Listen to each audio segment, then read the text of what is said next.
All right, let's get this thing started. So, apparently, from what it seems, is that there are many Americans right now that are stuck abroad, okay?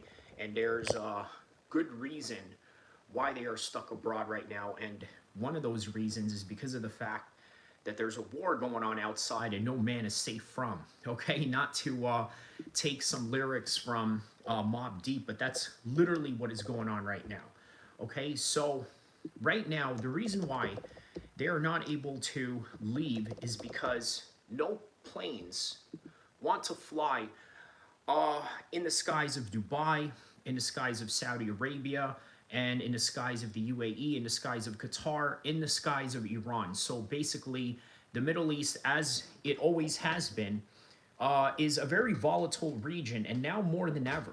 Okay? Now, obviously, during the days of Iraq, when the invasion started in 2003, from the insurgency that had happened right around the mid 2000s, beginning of 2004, 2005, 2006, 7, and beyond, right? It was a little bit different.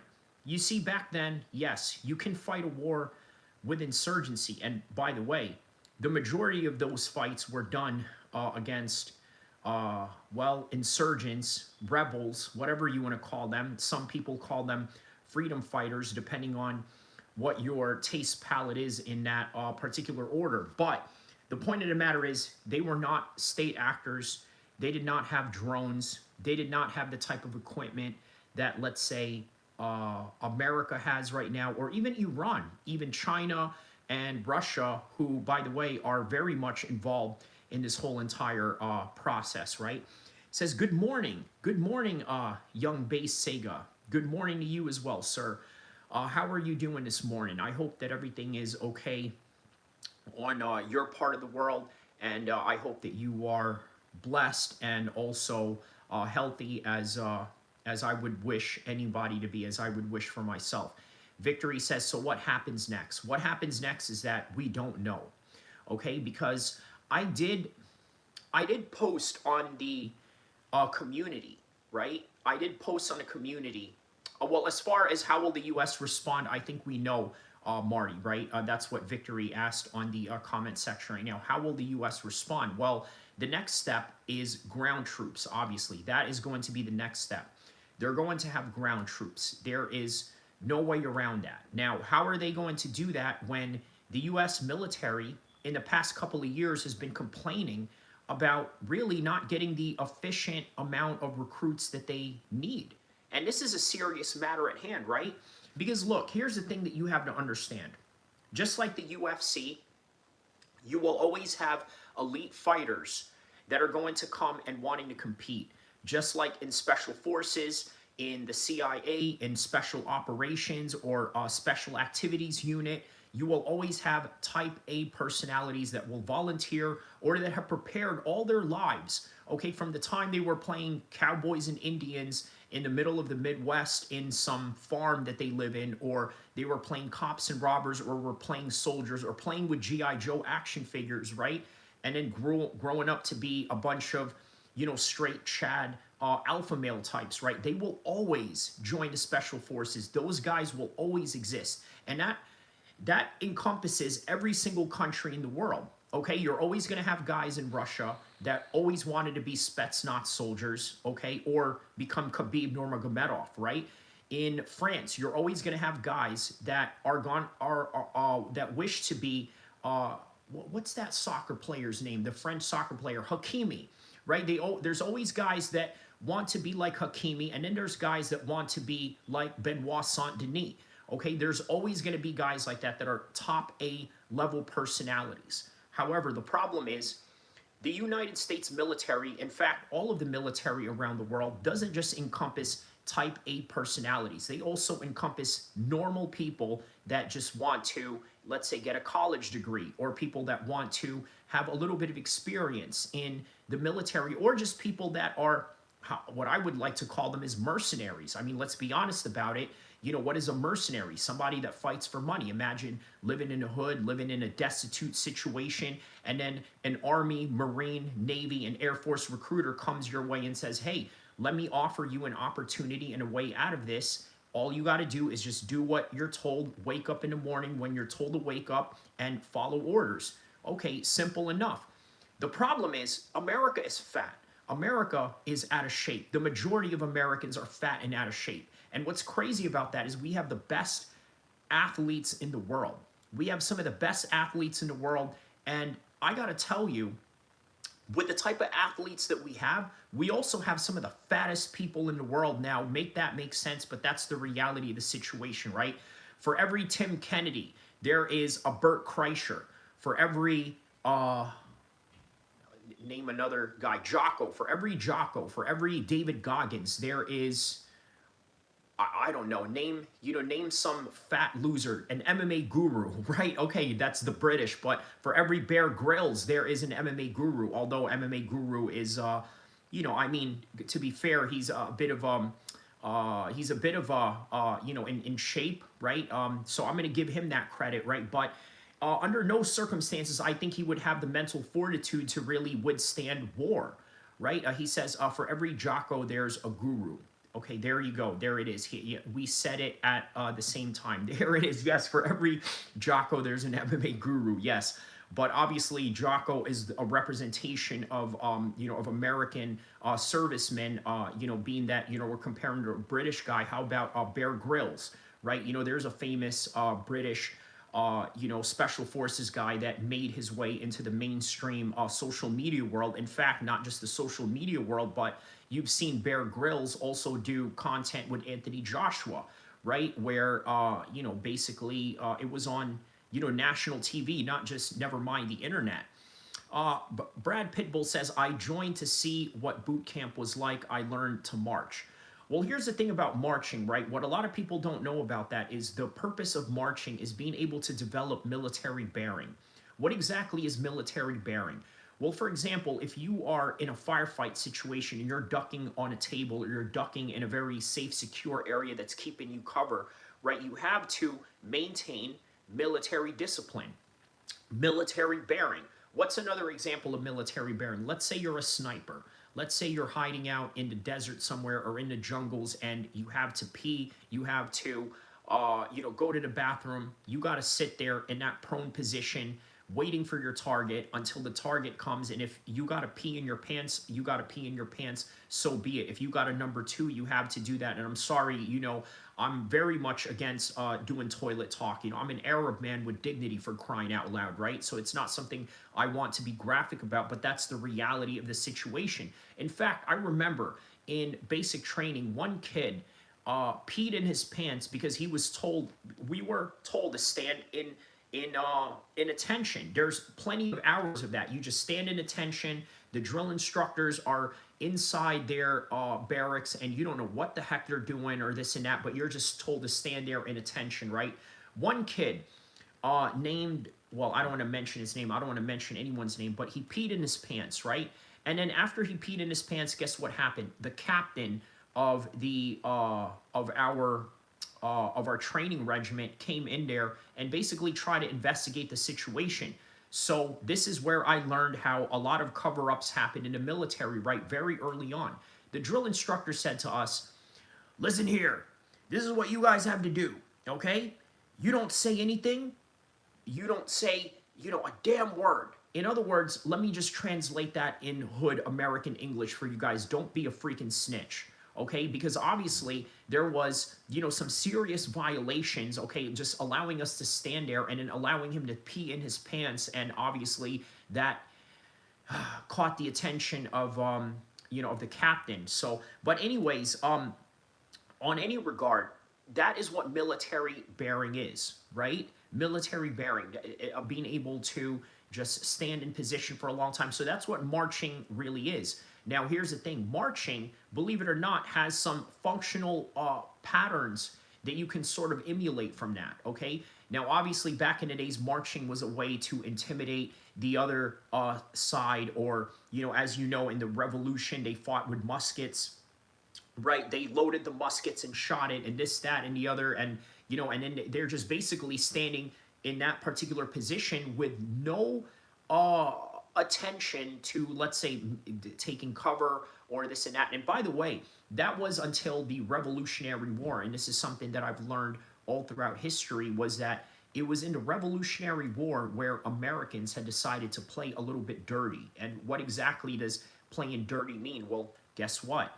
We flanked the enemy rather than fighting them head on, right? Because that's how they fought back then, right? They would march towards each other with drums and this and that, and they would fire muskets. But in this time, during this time, okay, that's what they did. They hid behind, trees. They hid behind, even, use disguises of some sort, right? This is how the American Revolution was won, right? So, yes, so there is some, and then also formation.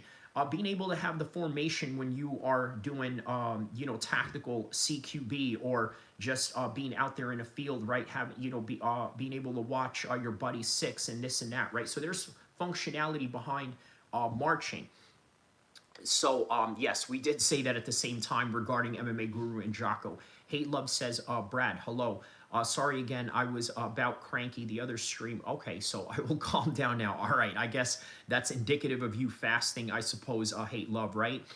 Brad says, I learned a little more than attention to detail was another one. Okay, yes. For example, we would get penalized if, let's say, you didn't clean the barracks like correctly or whatever, right? And then the way that the drill instructor sort of tossed it up was like, if you don't clean this, area or something like that, then, it is as if you are not paying attention to details when, let's say, bombs are going off, or when there is, a potential IED on the floor, right? So that was another lesson that was sort of, taught through that. Victory says, that's why it was badass when Mel Gibson implemented guerrilla warfare, LOL. Mel Gibson, okay, I think, yes, you are referring to the movie The Patriot with Mel Gibson that depicted 1776's battle, obviously. Okay, so that makes a lot of sense. By the way, speaking of the British, obviously the British are not participating in this particular matter, right? And obviously their current prime minister right now, Keir Starmer, is totally against this war in Iran, right? Does not want to assist Donald Trump. And I think that is with good reason why he's not doing that right now. Number one, there has been a stigma with the past prime minister, Tony Blair, who vehemently just did anything that George Bush told him to do, right? Him and George Bush had a very strong relationship going on. And as a result, whenever George Bush said jump, he would ask how high, right? Whenever George Bush said run, he would ask how long. That was the mentality of Tony Blair, at least in the perception of many anti-war Brits during the time of the mid-2000s with Iraq, right? So that was his whole entire premise, is that he does not want to be like Tony Blair. Now, here's the thing, right?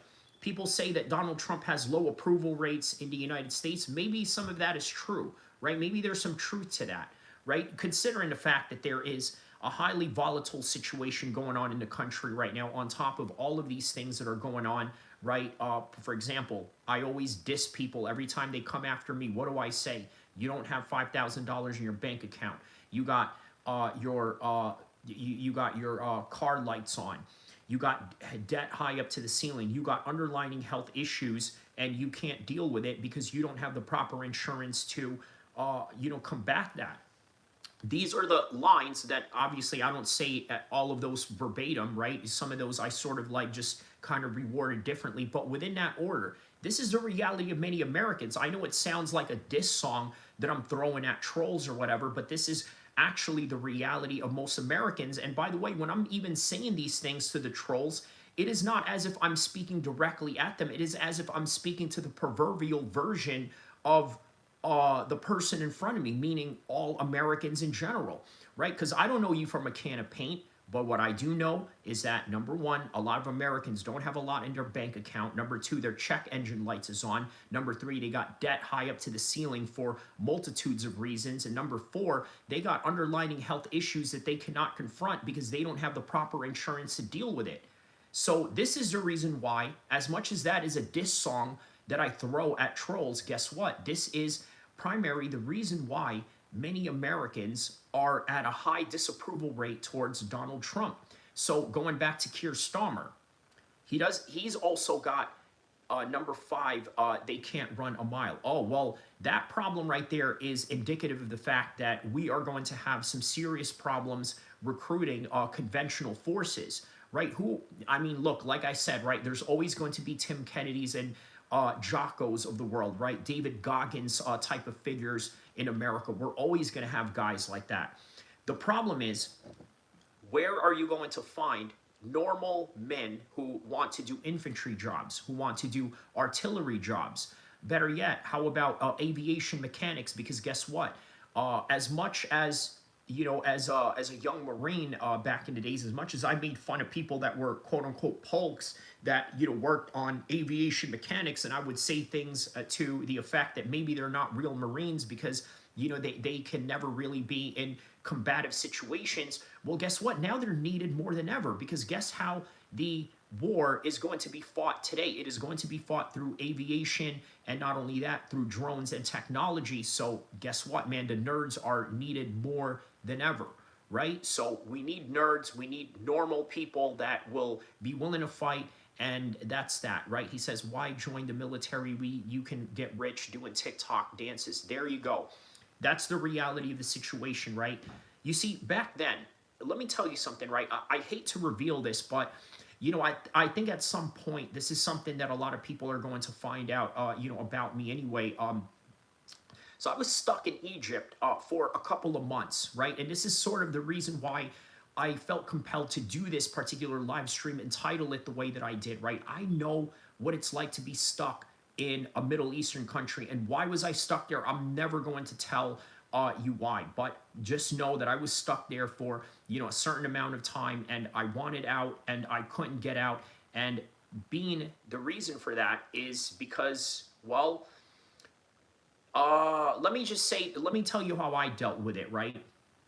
I dealt with it in a way where, I learned the culture. I, try to adapt. And you know what? I try to bring a little bit of Americana, to where I was at, during that time frame. But bottom line, I know what it's like to be stuck in a Middle Eastern country out of all places, and I'm going to leave it at that, right?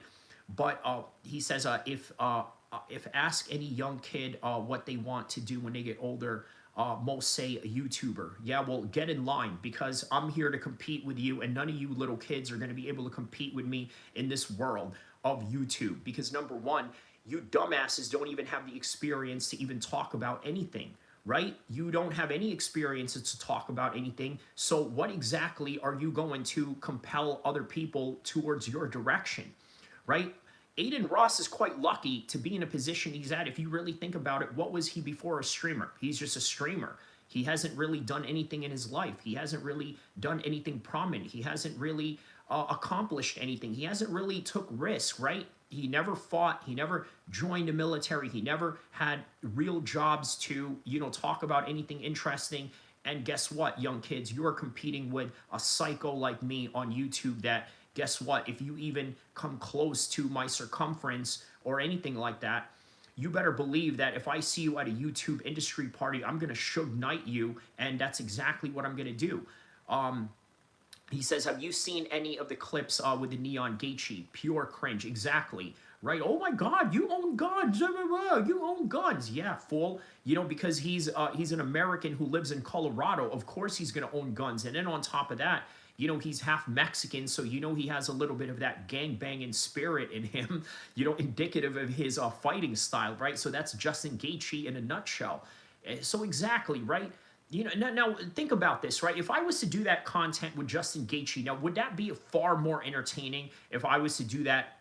If I was to do that content with Justin Gaethje, I mean, it's real man talking to real man. But I guess people love seeing, wimpy little Indian kids with blonde hair like Neon, interact with badasses like Justin Gaethje, and that's just what it is. And Ali, and by the way, as I told you guys, right, I'm very close with people in Ali Abdelaziz's camp, right? Obviously, the head manager of Justin Gaethje. And it was Ali that was very adamant in making Justin Gaethje do that. Okay, Justin Gaethje, by the way, was a little bit hesitant on doing that, right? You know, if you could tell by his personality, he doesn't come across as the guy that's really interested in hanging out with social media people or anything like that. He doesn't come across as that at all. But what I will tell you is that, well, just like Armin Sarukian, it was great for his profile.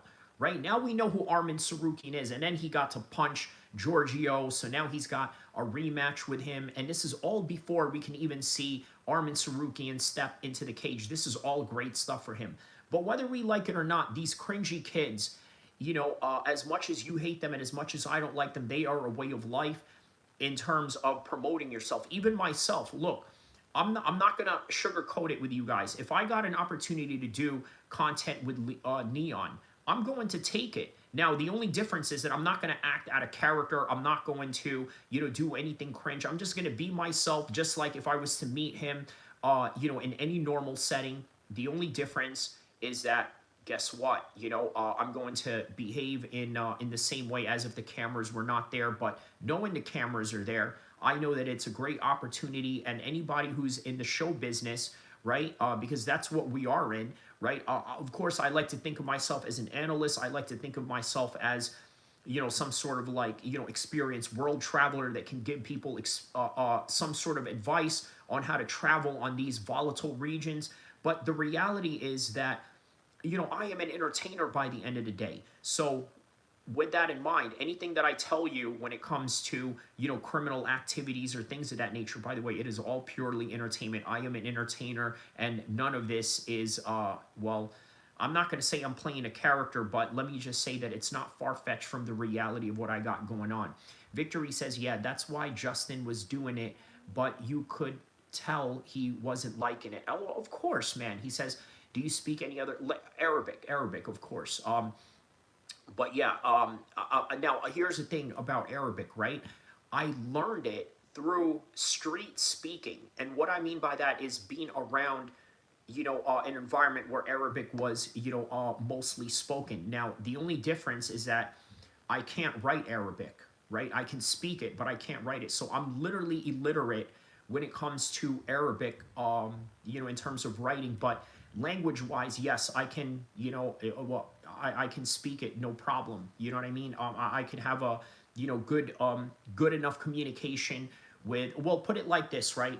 My Arabic is equivalent to Islam Makhachev's English, if that makes any sense, okay? Like that, right? So, so yeah, you know, respiratorism says, there's no restraining men's tongues or pens when charged with a little vanity. George, wow, did George Washington really say that? Let me read that again. I might have to pin that comment right there. There is no restraining men's tongues of pens when charged with a little vanity. Wow. I think that speaks for the modern social media world that we live in today. So shout out to JD Vance right there. You know what I mean? And of course, man, we got JD Vance, you know, in the house. You got to give me the rundown. You know what I'm saying? Kyrie is the GOAT. Kyrie will let you speak whatever you say, but the minute you say something bad to him, he's going to crush you. Raw. Bro, I love you, bro. Hey, you know what, man?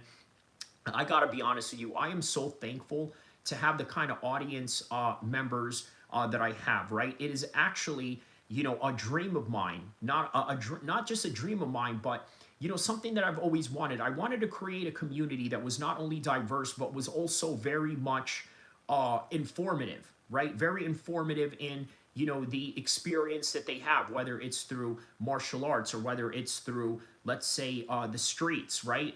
You know, man, out of all people, bro, Mark Haney is one of my audience, you know, listeners, right? And, you know, anybody who's from the streets of Northern California, you know, will understand how big that is. I mean, I don't know what street dude, you know, who comes from, you know, a Northern California gang, you know, actually went to war with Kamala Harris in the courtroom because of his, you know, Second Amendment rights issues, which, by the way, as a street guy, it gave him a lot of support from the right-wing community, right? So you, man, you know, to have a guy like that, and also among many others, Jesse on Fire as well, being, a supporter of mine. And I know you guys don't like that, but guess what, man? Jesse on Fire recently prevented a terrorist attack. So, so there you go, man. There you go.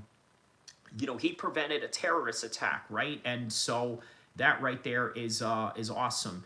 So yeah, that's some really interesting stuff right there, though. A respiratory, though, pulling out a George Washington quote like that. I would have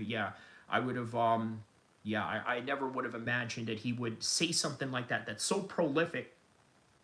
Not only prolific, but also,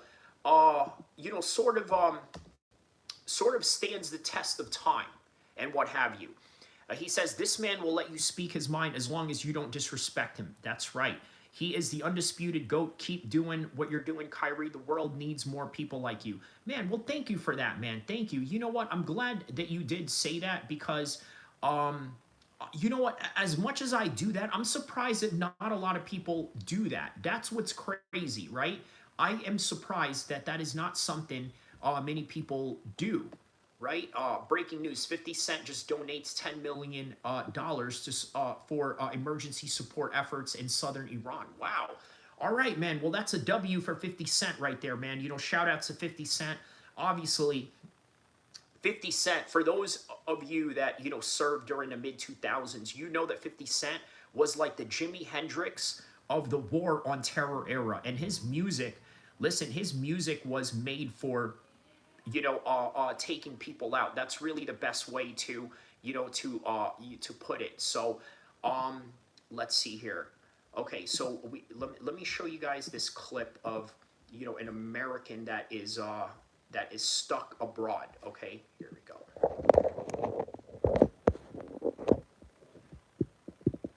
Girl that decided to spend her 30th birthday in Dubai, and I'm coming on here very humbly, asking my president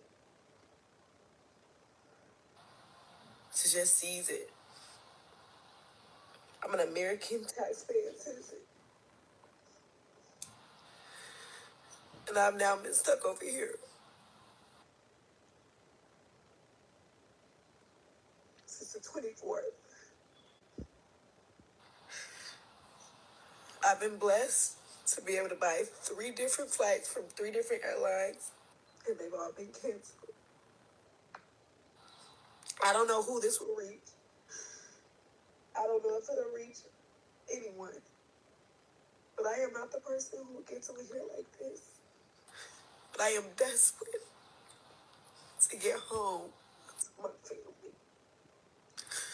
So I'm asking, I'm pleading. Please just help us. Please just help. All right, and then here's Andrew Tate's reaction to this right here. Quarter deck like fucking Nelson. I'm gonna ride around on scooter and say, bomb me if you can. Oh, I found a way out. I found a way out by Oman. You're a fucking loser. You're a loser. You can't spell I ran without saying I ran. You think I miss out on a chance to be stuck in the Middle East during a war? That sounds like a fucking epic story. Me, I'm there. Come get me. No water, no food. Dead policeman. I took his fucking gun. I'm held up for the final fucking stand. I've lived long enough anyway. I'm taking the first fucking plane back. I am disappointed. I am stuck here in Bucharest, cruising around in my Koenigsegg Jesko. I don't want to be here. I want to be in Dubai, where the fucking action is. I want to make a story. That's what I want to do. God will never reward your cowardice. Karma is real. You're a fucking coward. Oh, let me run. Oh my God, I'm so scared. I found a way out. You're a fucking coward, and you're gonna get what you deserve. I can't wait to fucking get back on the first fucking plane. Kill me. Kill me. Don't give a shit. All right. Anyway, there's too much traffic. All right. So very obviously very performative of him to do that. Okay. So Hotel Abbey. Okay. So check this out right here. This is what's going on right now. Everybody in the lobby.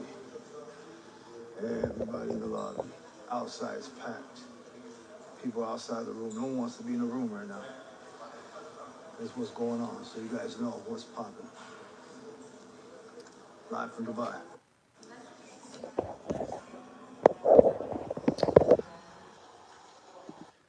right? So also another thing that you guys have to understand too, right? This is going to affect a lot of things that are going on in combat sports. Obviously, Egypt is going to have an event in the Cairo pyramids, right, with Alexander Usyk and Rico Verhoeven. Now, how is that going to work out if it's in May? Do you think this is going to die down from now till May? I don't know, man. I have a strong suspicion that's not what's going to happen. I feel like there's going to be a lot of situations going on from now till May, and as a result of that, it won't be that simple, right? But here's another thing. What about the White House card? I'm concerned that this is going to have some serious safety issues. Also, did you guys know the FBI right now is giving clear warnings that there are sleeper cells in the United States right now that are ready and willing to attack? So this is a serious matter that we are dealing with right now, right? This is a very serious matter, and as a result of that, there's just a lot of unknowns going on right now, okay? I need you to understand, right? Yes, the Secret Service is going to be, locked in tight for security. But here's my main concern about all of this, right? You know, Donald Trump, he will cut budgets, okay? And that right there is really concerning, considering that he may cut budgets on security. And would you put it past him to do something like that? Personally, I would not put it past him, because this literally is right up his alley to do something like that. That is what he does. This is what he does, okay? He will cut budgets. He will, half-ass it. And as a result, there could be a security breach as a result of that. Now, I'm not saying that's a reality, but, you never know. You never know what's going to happen. Look, here's what I will say, right? If I was offered any type of media pass to cover UFC White House, I would not go. I honestly would not go. I'm sorry, I would not go. You want to know why? Because I would rather, number one, I would rather react to the fights here, okay, with you guys, while I'm talking to the chat. Of course, if I was probably there at the UFC White House, I don't know if I would be able to stream the event, because then streaming the event would mean that I would have to film what is in front of me, or maybe I don't have to, but either way, right, I would not go there, right? The safety issue behind it, I would not trust it. On top of that, also, I would not trust just going out in public right now, right, in public settings, right, especially near military facilities. I would not go anywhere near any military bases or any military facilities, right? So Travis Air Force Base in, in California, I would not go. But obviously, it's Iran, right? The most they would probably strike at first is maybe in the East Coast. That's a possibility. But there's just a lot of things that, that I would not trust moving forward with this. So speaking of which, there seems to be some potential, White House cards, right? By the way, I just wanted to come in here and do a short one with you guys right now. But before I go, I wanted to show you the possibilities of a White House card that is going on, right? So the number one shoo-in, I believe, that is going on right now, right? It is going to be John Jones taking on Alex Pereira. That is what is going on. Oh, and by the way, Brad Pitbull says the Austin shooting, yes. Do you know what? That one right there seems a little bit odd and suspicious. Maybe there's some aspects of, sleeper cells, or maybe it's just an aspect of, let's say, false flag operations. One never knows, right? Respiratoryism says, government's first duty is to protect the people, not run their lives. And this is by Ronald Reagan. Victory says, yeah, I completely agree. I think Jones and Pereira will happen. Right, because I told you guys, Tom Aspinall is nowhere near to be found. He is not going to be in action anytime soon. And as a result of that, I think that they're going to find a replacement for the heavyweight championship, and that is going to be Alex Pereira. That's going to be Alex Pereira, hands down, right? Alex Pereira is going to be the replacement, and not only is he going to be the replacement, it's going to be with John Jones. Now, John Jones had an opportunity to fight Tom Aspinall, right? By the way, for $30 million, but he turned it down, and with good reason. Okay, the reason why he turned it down is because he knows he knows that he cannot beat Tom Aspinall. Okay, he cannot beat Tom Aspinall. Or at least he thinks that he can. At least at the time he didn't think that he can. Maybe now he may think differently, considering the fact that that the performance with Cyril Gane was really indicative of the fact that he can't wrestle. Okay, he could not take Cyril Gane down, and you've seen how easy it was for John Jones to take down Cyril Gane. Okay, but then again, styles make fights, so you never know, right? You never know. But Alex Pereira is a much easy outing for him. So that's one. The other possibility is Peter Yan versus Sean O'Malley. Sean O'Malley has a great chance of winning that. Obviously, he's beaten Peter Yan before. It's a Russian taking on an American. Brazilian versus an American with Alex Pereira and John Jones. And then how about this? In the co-main event, maybe Khamzat Chimaev taking on Sean Strickland. I know Sean Strickland said, oh, you know what? I don't want to fight in the White House. It's a bunch of pedos that are in there. I'm not there to fight at the White House. It's just a but you know what? Sean Strickland has no moral reasoning over anything, right? You know, I would believe Luke Thomas over Sean Strickland when Luke Thomas is, let's say, offered, you know, a spot at the White House to cover the fights, as Sean Strickland is offered a situation, a fight at the White House. I would believe Luke over, you know, Sean Strickland, because Sean Strickland doesn't have any morals. Now, look, Luke Thomas, he's not exactly the type of guy that I agree with on everything, right? Especially on a political matter, but I know that he will stand on his beliefs no matter what, and that's what I think he will stand on. I honestly think that he will stand on his beliefs regardless of anything, right? So, okay, now you got a bunch of Americans there, right? Also, what else? So that's one of the cards that I have thought up in my mind. What else? So, yeah, or Conor McGregor. There's no way they're going to put Conor McGregor at the White House whatsoever. And I told you guys that, right? They're losing money. They are losing money just by doing this White House card alone. So as they're losing money doing this White House card alone, they need to make money afterwards. So they're going to put Conor McGregor in International Fight Week. Because remember, by the end of the day, when it comes to these fights, these fights are, you know, these fights are, well, it's not a going out of sale business, right? They still need to go and make the next fights. I know the White House is a big card. I know that it's a card that they want to, you know, really push out there, but there's cards after that. Victory says, I don't think that's true. We disagree, but I think most of what Strickland says or does is just out of character and overly inflated version of himself. He had morals, huh? Okay, well, okay, I can see that. I can see him being, you know, outwardly performative in the way that he, you know, sort of speaks, the way that he acts. Yes, that all makes perfect sense for Sean Strickland. You know what I mean? That's all in character of Sean Strickland. I agree with that. It's all performative.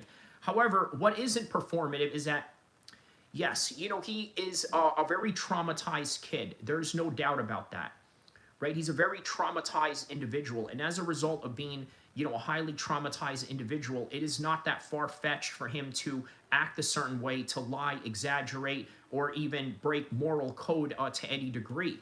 Right? But then again, that's why I tell you, Sean Strickland doesn't really stand on anything. Sean Strickland just goes off of his feelings, just like the commander-in-chief that we have right now goes off of their feelings. So that's the reality of the situation right now. Let's get a run-through off all the things that we just talked about, right? Just wanted to come in here and do this short stream with you guys. I will probably be back later on to do more of this, but here's a couple of rundowns that we have going on, right? So obviously, a lot of Americans and other nationalities are stuck in Dubai right now during the recent conflict with Iran, right?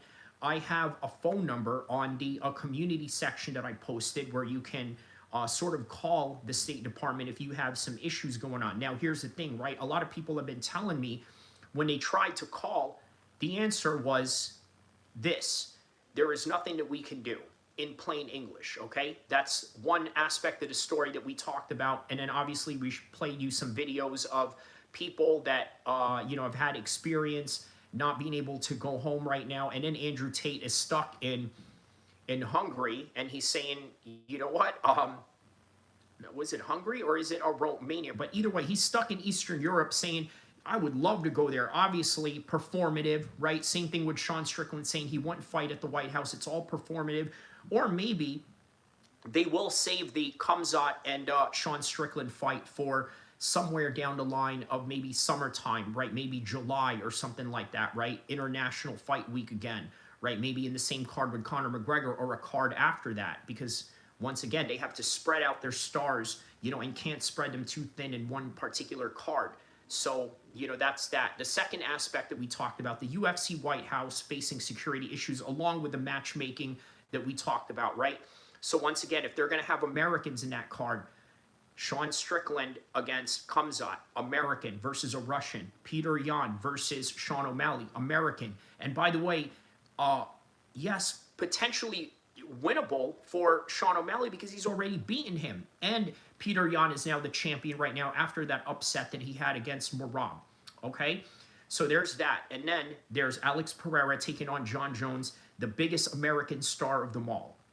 Okay? And once again, a matchup that is much more favorable towards John Jones. Okay? And then also, once again, for the same reason why I would be hesitant if I were to be offered a White House press pass, right? FBI right now is warning incoming sleeper cells looking for reprisals of what had recently happened. So with that in mind, guys, I need you to understand that we live in an extremely dangerous world right now. Be safe, okay? And watch your six. Be very careful, but also remain happy. Okay, remain happy and keep your faith to Allah. Because the one thing you have to understand is that this world is going to try and bring you down. There are bigger powers out there that are trying to bring you down, whether you call that the Illuminati or whether you call that, you know, X, Y, and Z or this, that, and the other. But just understand that this is the reality of the world that you are living in right now. But it doesn't have to be in a way that breaks you. You don't have to allow it to break you. What you can do is allow yourself to be put in a position where, you know what, you can only control what you can control, but also protect yourself at the same time. And that is all that I have for this one right now. Don't forget to like and subscribe. I will see you in the next one, inshallah.